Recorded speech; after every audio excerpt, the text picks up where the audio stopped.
आणि या संगमावून महाराष्ट्रातल्या शेतकऱ्याला खूप चांगली आनंदाची वार्ता देणार आहे। आज आहे 31 मे 2026।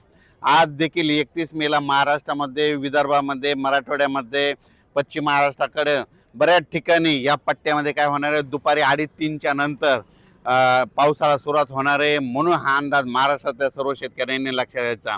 हा पाऊस विदर्भामध्ये, मराठवाड्यामध्ये आणि पश्चिम महाराष्ट्रामध्ये आज बऱ्याच ठिकाणी विजेच्या कडकडाटासह सुरू होणार आहे। म्हणून हा अंदाज लक्षात घ्यायचा।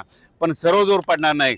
त्याच्यानंतर 1 तारीख, 2, 3, 4 तारखेच्या दरम्यान राज्यात दररोज पूर्व विदर्भ, पश्चिम विदर्भ, दक्षिण महाराष्ट्र, उत्तर महाराष्ट्र, कोकणपट्टी, खानदेश, मराठवाडा सगळीकडे दररोज वेगवेगळ्या भागात एक एक दिवस मुक्काम करत करत दररोज वेगवेगळ्या ठिकाणी महाराष्ट्रामध्ये पाऊस पडणार आहे। म्हणून हा अंदाज सर्व शेतकऱ्यांनी लक्षात घ्यायचा। त्याच्यानंतर शेतकऱ्याला सांगू इच्छितो की आजच्या कंप्लीट 5 दिवस शेतीचे कामे करण्यासाठी शिल्लक आहे।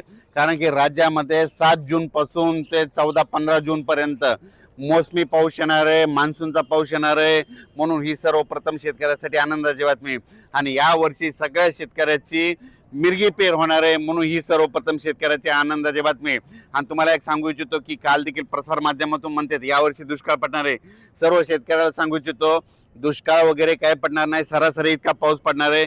लवकर पेरणी होणार आहे। लवकर पेरणी झाली तर पिकं चांगली येतात आणि सगळ्या पिकाला उतार येतो। म्हणून ही अंदाज सर्व शेतकऱ्यांनी लक्षात घ्यायचा।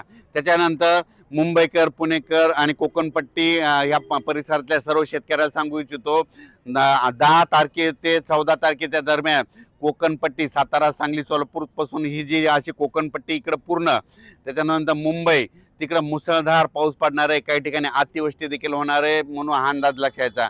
सातारा जिल्हा, रायगड, त्या सिंधुदुर्ग त्या परिसरामध्ये 10 ते 14च्या दरम्यान काही काही ठिकाणी अतिवृष्टी होणार आहे। म्हणून कोकणपट्टीच्या शेतकऱ्यांनी अंदाज लक्षात घ्यायचा आणि आपण आपल्या पिकाचं नियोजन करायचं। मुंबईकरांना देखील मुसळधार पाऊस पाहायला भेटणार आहे। 10 ते 14च्या दरम्यान मुंबईकरांना देखील मुसळधार पाऊस पाहायला भेटणार आहे। म्हणून हा अंदाज लक्षात